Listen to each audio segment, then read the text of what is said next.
Pedro Pascal opens up about pivotal Last of Us twist. I'm in active denial, exclusive.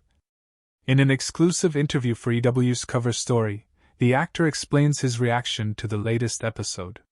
Weeks before HBO aired a pivotal episode of The Last of Us Season 2, the one that kills off his character, Joel Miller, and alters the course of the story moving forward, Pedro Pascal contemplates what his plans will be for the moment that hour of television hits the airwaves. It's April 20th. If it were the 90s, I'd be high. He jokes with Entertainment Weekly in late March, referring to the annual cannabis holiday, 420. But I think I'll be working. So I have no idea. In truth, Pascal hasn't thought about it much, even as he embarks on a press tour to promote the new season of the Emmy-winning drama series. That's by design. I'm in active denial, the co-lead of The Last of Us with Bella Ramsey admits. I realize this more and more as I get older. I find myself slipping into denial that anything is over. I know that I'm forever bonded to so many members of the experience, and just have to see them under different circumstances, but never will under the circumstances of playing Joel on The Last of Us. And no, I don't spend a lot of time thinking about it because it makes me sad. Pascal knew this day would eventually come from the moment he accepted the job ahead of Season 1. Showrunners Craig Mazin and Neil Druckmann were determined to adapt the core events of The Last of Us video games, which entailed Joel's slaughtering the Firefly's rebel group in order to save Ellie, Ramsey, even though her death would lead to a vaccine against the monster-spawning Quadriceps virus that destroyed the world.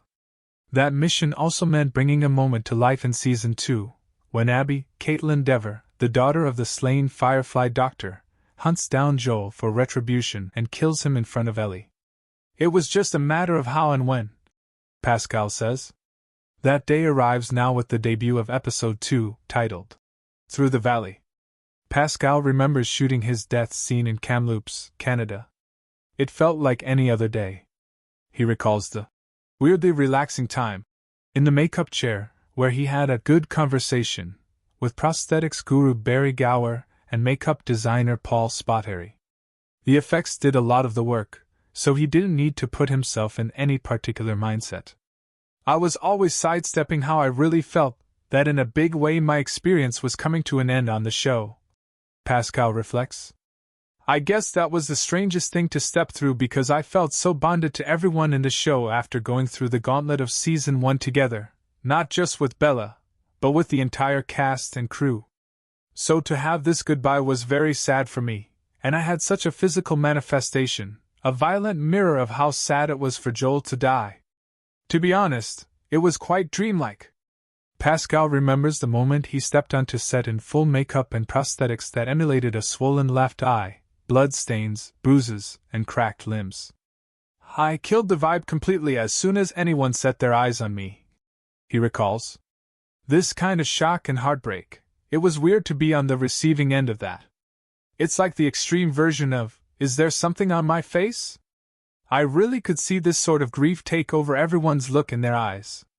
The scene itself proved fulfilling for Pascal. He calls Dever, known for books smart, unbelievable, and No One Will Save You, a gangster of an actor.